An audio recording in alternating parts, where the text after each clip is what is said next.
Kemudian untuk materi PPT saya coba tampilkan. Ini mudah-mudahan sudah kamu baca model-model sediaan, dasar-dasar model sediaan. Untuk hari ini masih model yang paling dasar. Model yang paling dasar dalam artian yang paling mudah, paling sederhana, paling asumsi-asumsinya banyak yang sebetulnya nggak realistis untuk mempermudah analisis gitu. Jadi dasar-dasar model sediaan ini nanti ada beberapa asumsi yang mempermudah untuk analisisnya. Jadi coba saya lanjutkan ceritanya sudah. Kalau mungkin pernah dengar nggak istilah sediaan itu apa? Pernah ya, baru dengar ya kalian ya. Jadi istilah sediaan di sini adalah bahasa mudahnya itu stok gitu. Ya, jadi bukan nimbun. Jadi kalau misalkan kalian punya pabrik atau kalian punya usaha, ya kalau pabrik dia membuat barang, tapi bahan bakunya dibeli dari tempat lain. Sedangkan usaha penjualan, misalnya kamu buka toko lah, buka warung atau apa, yang barang yang kamu jual tadi itu tidak diproduksi sendiri, tapi diproduksi di tempat lain. Nah, berarti di situ kamu harus menyediakan stoknya. Ya, jadi di sini stoknya misalnya di contoh 1 itu ya ada gudang untuk nyimpen. Untuk barang yang contoh 2 di usaha penjualan ya kamu punya gudang yang isinya barang yang mau dijual. Kalau yang pertama bahan baku karena mau dibuat untuk proses produksi. Gitu. Ya, jadi nanti keputusannya adalah jika kamu mau membeli dari tempat lain ini, bahan baku dari tempat lain atau barang dari tempat lain kan harus memutuskan ya. Saya belinya kapan? Mengisi ulangnya itu kapan? Kemudian sekali mengisi saya harus mengeluarkan uang berapa atau harus membeli berapa? Jadi membeli berapa, terus memesan berapa, itu keputusan kalian di dalam teori sediaan ini. Nah, keputusannya tadi seperti di awal-awal, sejak awal ya mulai pemrograman linier, selalu ada minimum cost, maksimum profit. Di sini sama. Jadi tujuan utamanya adalah supaya kalian mempunyai barang di gudang, ya, karena barang di gudang tadi itu pasti berkurang. Pengurangannya ya karena ada permintaan.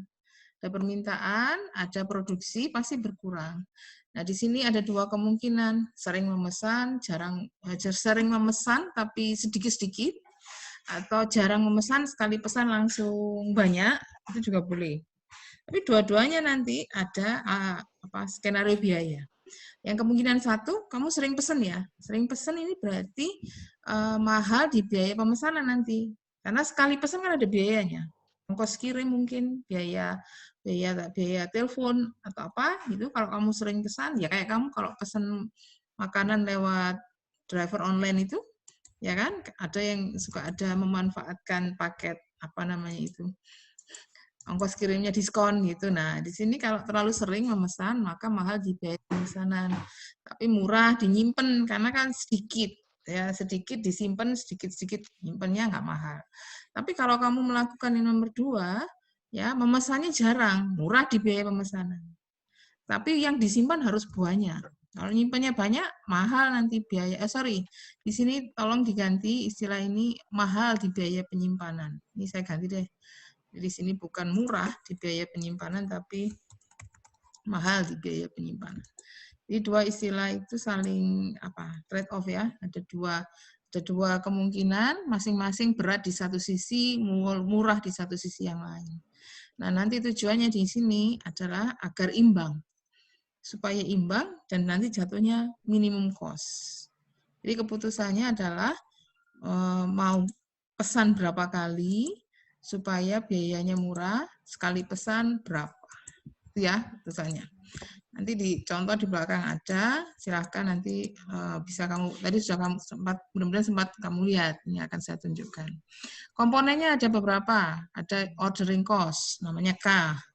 Ini tadi sudah saya sempat ceritakan, seperti biaya telepon, ya, atau mungkin kalau orang pesan itu kan ada ini ya, apa namanya, kayak biaya administrasi gitu loh. Ya, ini nggak tergantung dari banyaknya ini tapi ya, tidak tergantung pada banyaknya barang. Beda dengan ongkos kirim. Kalau ongkos kirim itu ada bedanya kan? Sedikit sama banyak itu kan ada bedanya. Jadi di sini sama sekali tidak muncul efek banyaknya barang. Tapi sekali pesan, misalkan kamu butuh pulsa, butuh telepon, biaya administrasi, sekali pesan itu masuk ke kategori K ini. Yang kedua, baru di sini ada pembelian barang yang hubungannya dengan per unit. Kalau kamu beli sedikit ya murah, kalau kamu beli banyak mahal kan. Sekarang di sini tergantung banyaknya barang yang dibeli. Contoh saya di sini ongkos kirim, harga barang, semuanya kan tergantung dari banyaknya. Jadi dua ini beda ya.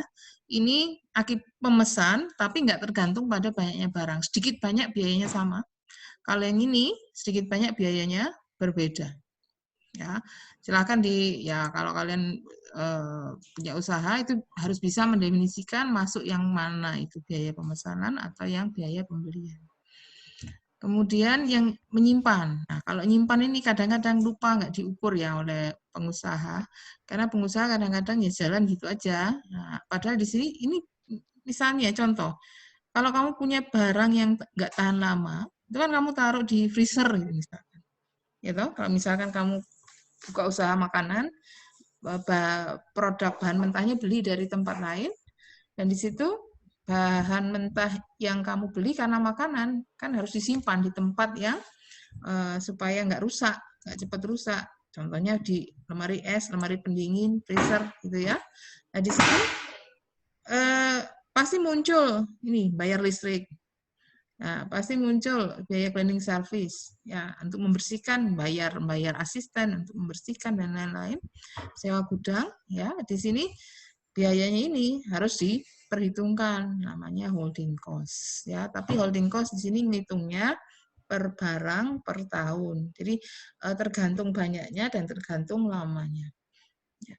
Yang satu ini yang biaya stock out. Stock out ini adalah biaya karena kehabisan barang. Kamu kalau barangnya habis, itu rugi kan sebenarnya. Ada orang yang beli, tapi kamu kehabisan barang.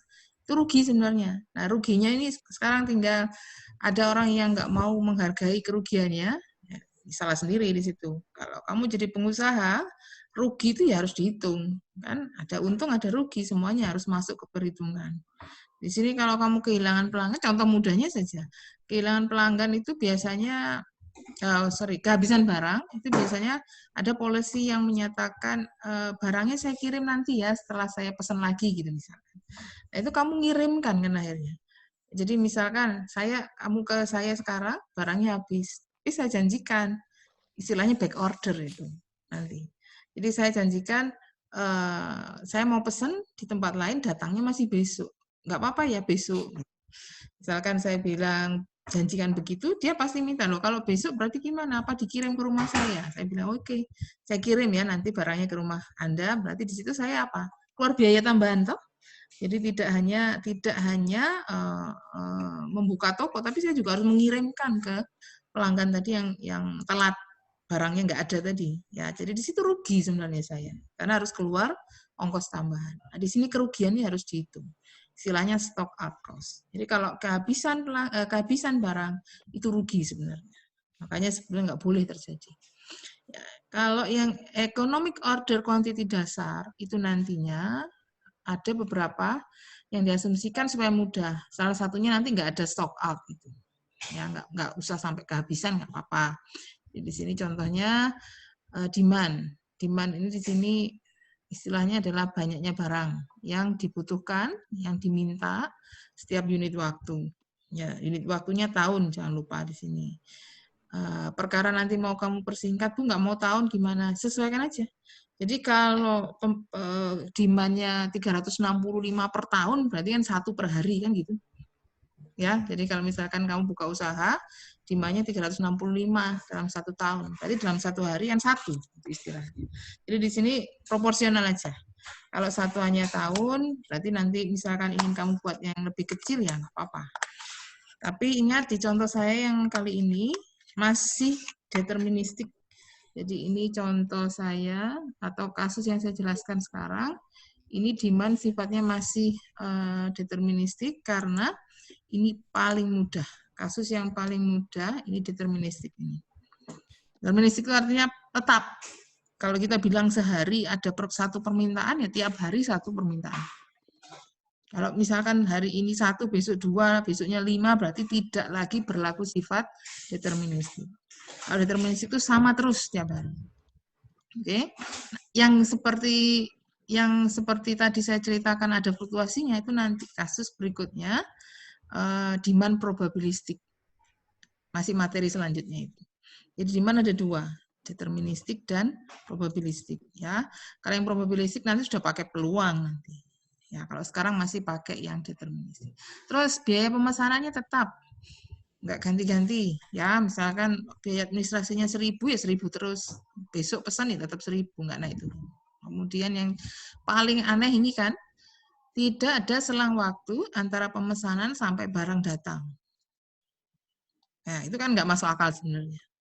Kenapa? Kamu pesan GoFood aja kan pasti 10 menitan ya, 15 menit gitu. Nggak mungkin kan begitu kamu pesan langsung barangnya tiba-tiba datang gitu. Nah, di sini asumsinya masih seperti itu.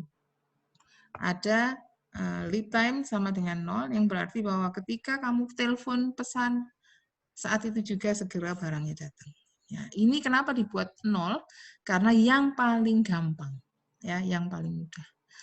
Terus seperti yang saya ceritakan tadi masih dianggap tidak ada stock out, jadi tidak sampai kehabisan.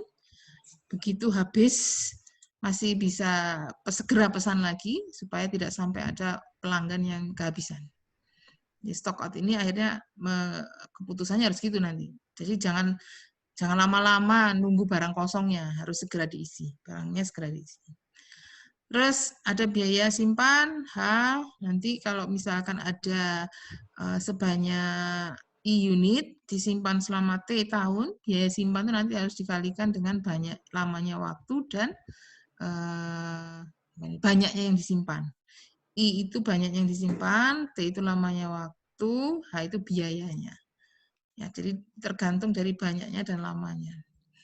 Terus nanti saya akan mencoba menunjukkan di EOQ dasar, istilahnya E ini economic, O-nya order, Q quantity.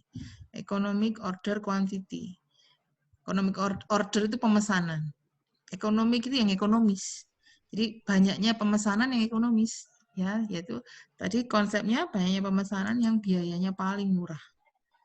Biaya secara overall, secara keseluruhan. Yang akan saya jelaskan ke kalian nanti, ya salah satunya ada unsur biaya tadi. Ya, sekarang pertanyaan pertama, mau pesan kapan sih supaya usaha itu tetap jalan? Ya, dan tidak dibolehkan adanya stock out tadi ceritanya, nggak boleh kehabisan barang. Kalau nggak boleh kehabisan barang, ya begitu habis harus pesan lagi toh ya. Ya, jadi kalau misalkan kamu nggak akan melakukan nggak menginginkan pelanggan datang kamu kehabisan barang, berarti begitu godangmu kosong, begitu freezermu kosong, ya harus segera memesan ke produsen. Segera pesan ke produsen supaya segera diisi gudangnya, misalnya segera ada stok lagi. Jadi di sini saat posisi sedia 0 segera melakukan pemesanan. Terus berapa pesannya itu? Nah, ini yang perlu perhitungan. Jadi berapa pesannya? Kamu harus menghitung dulu. Kamu pesan berapa sih supaya total biayanya paling murah. Nah, ini nanti contohnya di belakang cara perhitungannya. Ya. Terus saya ingin menunjukkan ini bisa di posisi ini namanya IT, ini posisi inventory seiring waktu. Ya, saya akan menunjukkan gambarnya dengan bantuan grafik. Ya, posisi sediaan seiring waktu. Gambarnya mungkin sudah sempat kalian lihat sekilas. Nih, seperti ini. Jadi ini ilustrasinya awal periode kamu punya stok yang full. Ini maksudnya di awal periode kamu punya gudang, punya freezer, punya tempat penyimpanan apapun ya, itu bentuknya yang full. Sebanyak Q bintang di sini istilah saya. Q atau Q bintang. Q dulu lah. Kalau bintang itu sudah solusi sebenarnya. Sebanyak Q kuantitas barang yang penuh. Terus ini waktu. Berjalannya waktu, ada permintaan. Hari pertama berkurang, hari kedua berkurang, hari ketiga berkurang, gitu kan ceritanya. Ya, karena ini garis lurus, artinya kan berkurangnya sama. Kalau sehari berkurang satu, besok berkurang satu lagi, terus kan akhirnya ya jadi membentuk titik-titik yang punya garis lurus gitu. Misalkan sekarang 10. Sekarang 10. Berkurang satu, besoknya jadi tinggal 9. Berkurang lagi tinggal 8, berkurang lagi tinggal 7 gitu kan. Jadi ini akhirnya seperti membuat titik-titik yang membentuk garis lurus. Ya, nah persamaannya ya kalau kamu di matematika biasa aja ini garis lurus yang menghubungkan antara 0, Q jadi titik 0, Q dan di sini pada hari misalkan tiap hari habis 1 berkurang 1, misalkan ini hari ke-10 ya kan, ini hari terakhir, ini awalnya punya 10 berkurang 1, habisnya kan di hari ke-10 nantinya. Ya, ini titik yang menghubungkan antara garis yang menghubungkan antara titik 0, Q dan titik ini. Persamaan garisnya seperti ini. Q ini menunjukkan posisi awal barang full, ya. Kalau T-nya 0 kan hasilnya Q. Ketika saya masukkan ini T sama dengan 0 dengan persamaan ini, maka kamu akan dapatkan I0 sama dengan Q. Ya. Terus di sini apa? Ini ketika habis. Kalau barangnya habis, berarti nanti kebalikan. IT harus sama dengan 0. Itu barangnya habis. Nah, persamaan ini memenuhi sifat itu. Jadi tolong ini saya hapus dulu yang ini. Saya ingin menunjukkan yang sifat yang IT sama dengan 0. Di sini ceritanya, ya di sini juga ada. Solusi dari ini nanti menentukan lama satu siklus. Satu siklus itu adalah antara barang full sampai barang habis yang nantinya dipesan lagi. Itu satu siklus. Mulai barang full sampai barang habis itu satu siklus. Lamanya ini penyelesaian dari ini. Jadi saya tuliskan di situ. Nih. Ketika IT sama dengan 0, ya, ini ruas kirinya, IT sama dengan 0, maka Q min DT akan menghasilkan solusi T sama dengan Q per D. Makanya di sini saya tulis Q per D karena itu solusi ini di sini. Oke, kalian paham ya itu ya? Nah, jadi di situ satu awal periode barang saya full, terus setiap hari berkurang, tergantung demand-nya seperti apa. Suatu saat 0, habis. Kapan itu terjadinya? Tergantung awalnya kamu pesan berapa, barangmu ada berapa, per banyaknya permintaan. Ya, tadi ceritanya misalkan saya punya stok 10, Q-nya sama dengan 10. Terus berkurangnya 1 itu misalkan, ya kan akhirnya nanti T sama dengan 10 per 1. Misalkan D saya anggap 1 per hari. Kalau D-nya 1 per hari, maka lama waktu barangmu habis kan 10 hari. Masuk akal kan? Ya. Jadi di sini awalnya kamu punya 10 unit, setiap hari berkurang 1. Habisnya kapan? Hari keberapa? Kamu punya hari ke-10, kamu punya barang 10 unit, tiap hari berkurang 1. Habisnya kapan? Hari ke-10. Nah, hubungannya hari ke-10 di sini, ini kan contoh ya, kalau Q-nya 10, D-nya 1. 10 hari. Secara umum bunyinya Q per D. Ya. Jadi nanti itu semua solusi nanti. Ini contoh aja. Jadi semua nanti jadi ada hitung-hitungannya ya. Oke, terus lanjut. Kalau tadi satu siklus itu lamanya D per Q, keliru saya. Tunggu sebentar. Q per D, satu siklus lamanya Q per D. Satu siklus tadi saya ulang lagi ya. Periode mulai barang penuh sampai habis, itu satu siklus. H key per day. Kalau ditanya, berarti selama 1 tahun, kamu itu pesan berapa kali? Jadi kan hitungannya masih 1 periode, 1 tahun lebih lama dari itu. Ya, jadi itu kalau cerita saya tadi 1 siklus key per day, 1 tahun nanti hitungannya seperti kalau dulu di pelajaran ada frekuensi dan periode itu. Ya, jadi kamu pernah belajar kalau periode itu T, kalau frekuensi itu seperti. Itu kan? Sama di sini juga begitu. Yang ini tadi periodenya, yang ini jadi frekuensinya. Oke. Frekuensi pemesanan adalah dari periodenya tadi. Terus di sini struktur biaya yang diakomodasi di sana sudah saya jelaskan kan tadi ya, ada ordering cost. Ordering cost itu tadi 1 kali pemesanan muncul biaya K. Padahal dalam setahun kamu melakukan pemesanan berapa kali? Tadi kan sudah ada solusinya di sana, frekuensinya itu D per Q. Makanya di sini akhirnya muncul kalau kamu sekali pesan biayanya K, kalau pesan berkali-kali kan tinggal ngalikan. Ya, berapa kalinya tadi frekuensi namanya di sini sebesar D per Q. Hasilnya nanti kita inputkan ke struktur biaya. Kemudian biaya pembelian. Pembelian itu ya harga barangnya kali berapa yang kamu beli. Harga barang tadi notasinya P. Terus kalau kamu mau membeli untuk memenuhi permintaan setahun, ya harus sesuai dengan demand-nya. Kalau dalam setahun demand-nya 365, kan harus beli 365. Kalau kamu belinya cuma 300, ya rugi kamu. Ya kan? Karena ada 65 yang tidak terpenuhi akhirnya. Jadi di sini harus sesuai banyaknya demand dalam setahun. Makanya di sini P kali D. Ini satuannya tahun ya, jangan lupa. Kemudian biaya penyimpanan. Biaya penyimpanan di sini adalah per siklus dulu. Ini dihitung dulu 1 siklus.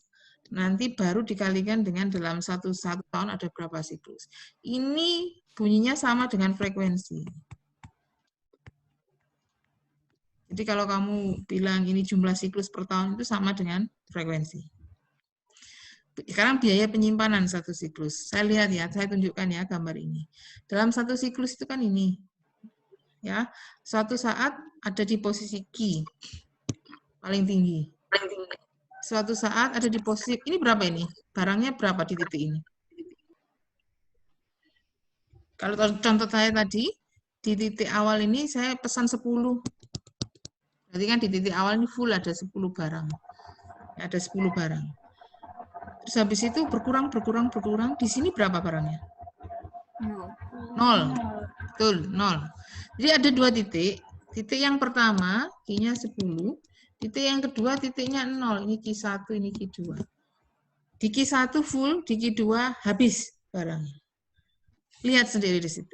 Berarti sepanjang waktu ini, kan tidak pernah tetap ya, posisi sediaannya itu. Selalu ada pengurangan. Padahal tadi biaya penyimpanan kan mengalikannya H kali posisi sediaan kali T. Yang saya maksud ini tadi arahnya ke posisi sediaan. Di posisi sediaan itu kadang 10, kadang 8, kadang 9 gitu kan, berkurang terus, bahkan suatu saat bisa sampai 0. Kadang bisa sampai 0. Nah, makanya di sini untuk menghitung I di sini ada triknya karena tidak sama, tidak tetap. I yang dipakai nanti I rata-rata. Ya, karena tidak tetap. Kamu kalau punya angka yang beda-beda, itu wakilnya kan rata-rata toh. Kamu punya pengamatan lebih dari 1, wakilnya rata-rata. Nanti yang dipakai adalah rata-rata. Rata-ratanya gimana? Ya gampangnya ambil 2 titik ini yang di rata-rata adalah angka Q pertama ditambah Q kedua dibagi 2 gitu aja sudah. Karena saya nggak yakin untuk yang tengah-tengah ini kan. Kalau yang atas ini pasti pas kondisi full. Yang ini pasti sama dengan 0. Kalau yang tengah-tengah ini tergantung demand. Demand-nya belum tentu saya belum tahu di sini ceritanya. Jadi yang posisi pertama pasti Q bintang, pasti full. Posisi kedua 0 dibagi 2. Berarti jawabannya nanti Q rata-rata ini pasti sama dengan Q per 2. Itu sudah pasti. Karena dari 2 titik kita lihat. Ya. Kemudian dimasukkan ke rumus ini. Hanya sudah diketahui ibarnya pakai Q per 2. T ini tulis saja per siklus ya. Siklusnya nanti di belakang. Ya, saya tunjukkan hasil apa yang sudah saya rangkum di situ. Ini biar enggak ribet. H ibar kali T, terus nanti per satu, oh ya, satu siklus tadi kan sudah ada waktunya toh. Nih, jadi H yang tadi saya ceritakan, Q per 2 tadi rata-ratanya, Q per D ingat tadi di slide sebelumnya adalah lama dalam waktu satu siklus. Satu siklus tadi rumusnya Q per D. Sedangkan yang ini frekuensi, ya, dalam satu siklus akan terjadi sebanyak frekuensi D per Q. Dalam satu tahun akan terjadi sebanyak D per Q pemesanan. Yang akhirnya rumusnya itu dijadikan satu, ada yang dicoret. Yang jelas ini kan sama dengan yang ini. Terus Q-nya yang ini sama dengan yang salah satu dari sini. Sehingga biaya pemesanan notasinya jadi lebih simpel di situ. Ya, karena ada yang di sama atas dan bawah. Oke. Di H per 2. Sampai sini ada yang mau ditanyakan? Oke, saya lanjut dulu. Totalnya jadi digabung. Jadi kan kita punya 3 biaya. Mungkin agak sulit yang ini ya kamu lihatnya. Karena tadi saya ceritakan bahwa di dalam satu siklus itu posisinya ada yang di atas, ada yang di bawah, yang di tengah juga mungkin saja. Cuman karena yang di tengah ini tidak tahu kita berapa, saya hanya pakai yang paling atas dan yang paling bawah. Yang paling atas Q, bintang, nanti ada bintangnya, selama ini bintangnya masih saya sembunyikan, Q gitu aja. Yang paling bawah pasti 0. Sehingga I rata-rata penyimpanan ini tadi, yang hasilnya Q per 2, itu adalah hasil dari menghitung atau merata-rata 2 titik tadi. Q tambah 0 dibagi 2. Oke. Kalau sudah paham yang itu, kita bisa gabungkan tiga-tiganya. Jadi tiga-tiganya saya gabung seperti ini, ya itu namanya total cost. Nah total cost di sini nanti tergantung apa? Coba, ini saya tandai yang sudah diketahui ya, yang istilahnya apa? Konstanta. K itu konstanta, nanti diketahui. D juga konstanta, nanti diketahui. Harga konstanta, harga barang per unit, D konstanta, holding cost diketahui. Ya, satu-satunya yang belum tahu di sini apa? Q. Ya, jadi Q di situ adalah kuantitas barang yang mau kita pesan, yang justru jadi keputusannya tadi. Ya, tadi kan mau memutuskan setiap kali pesan berapa barang. Kalau kapan pesannya udah tahu. Kapan pesannya tadi pertanyaan pertama kan. Kapan pesan? Kalau barangnya habis ya pesan. Kalau belum habis jangan gitu ya. Kalau sudah habis pesan. Sekarang pesannya itu setiap kali pesan berapa belum tahu, tapi bisa kamu hitung. Ngitungnya dari konsep ini. Ini total cost, nanti cari key yang meminimumkan total cost. Seperti biasa kamu belajar dulu di SMA, kalau dulu di SMA pakai fungsi X. Sekarang pakai fungsi Q. Jadi kamu punya fungsi Q bunyinya begini. Yang saya tandai ini semua besaran angka. Jadi kalau misalkan saya mau kasih mudahnya ya ini sebetulnya kalau semua sudah diketahui bisa jadi bentuknya seperti ini. Misalkan 2 per Q plus 3 plus 4Q gitu kan jadinya. Yang 2 ini mewakili K kali D. P kali D ini diwakili oleh angka 3. Yang H per 2 diwakili oleh 4. Kan jadinya sederhana aja. Jadi ada rumus 2 per Q plus 3 plus 4Q yang kalau kamu diminta mencari berapa Q yang meminimumkan besaran ini, ya turunan kan jadinya. Turunan yang disama dengan K0. Kamu bisa coba sendiri, ini ya kalau nanti dicoba sendiri ya, nggak saya jelaskan di sini. Turunkan ini terhadap Q, maka hasilnya seperti ini. Turunkan terhadap Q hasilnya ini yang nantinya diselesaikan supaya Q di ruas kiri hasilnya apa. Yang diselesaikan yang ini. Jadi ini selesaikan supaya Q ada di ruas kiri sama dengan konstanta. Ini semua konstanta. K, D, H, 2, ini semua konstanta. Yang satu-satunya bukan adalah Q. Ya. Dan terus lihat, ini P-nya kan jadi nggak ada toh. Ya, P di sini dan D di sini jadi nggak ada. Kenapa? Karena turunannya 0 kan ini. PD itu konstanta semua. Padahal kamu mencari turunannya turunan terhadap Q. Ya, jadi di situ nggak muncul di sini. Ini turunan suku pertama, turunan suku kedua nggak ada, turunan suku ketiga H/2. Nah, solusinya yang tadi hasil dari penurunan, kemudian disama dengan 0, maka bisa kamu peroleh rumus ini. Ini namanya economic order quantity, EOQ. Apa EOQ? Banyaknya barang yang dipesan setiap kali pemesanan supaya biayanya paling murah. Ya, supaya biayanya paling murah. Banyak ekonomis tadi. Aplikasinya kalau kamu sudah tahu konsepnya mudah sebenarnya. Tapi yang penting saya ingin menunjukkan ke kalian di situ ada bisa dijadikan catatan. EOQ itu tidak tergantung pada P. Tadi kan rumus ini kamu lihat nggak ada P-nya sama sekali hasil terakhir. P itu tadi harga barang. Jadi sebenarnya nggak tergantung dari harga barang per unit. Kemudian biaya pembeli, ya ini tadi konsekuensinya, karena biaya pembelian barang itu kan nggak tergantung dari ininya ya, nggak tergantung dari Q-nya. Tapi yang penting ini frekuensi pemesanan.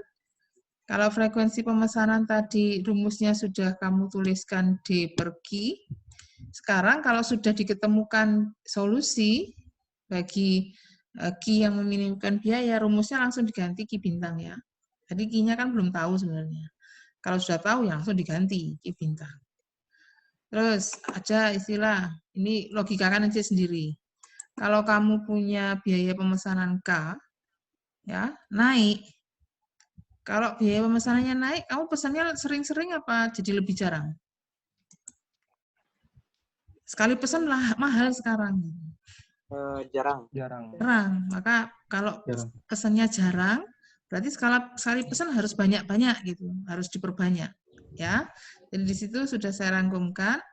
Jika kamu menghadapi kasus di mana